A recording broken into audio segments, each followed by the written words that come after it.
大家好，我是焦妈，今天教大家一道清爽解腻又简单的西兰花炒胡萝卜，一起来看看吧。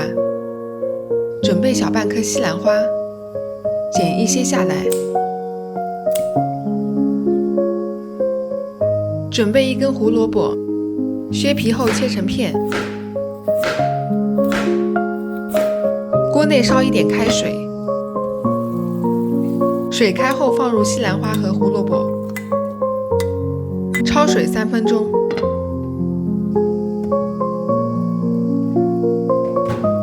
将西兰花和胡萝卜滤水捞起。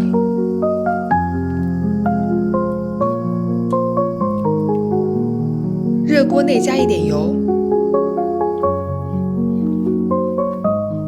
油热后加入西兰花和胡萝卜，大火翻炒。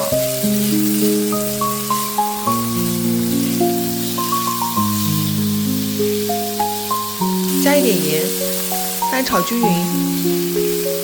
加1小勺生抽，翻炒均匀。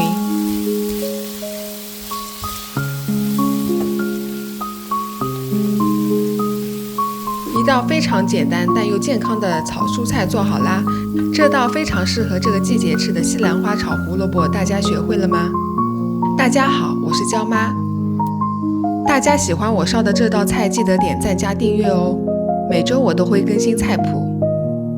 还有什么菜想吃的，请给我留言，下一道菜也很快安排。感谢大家观看，我们下期再见。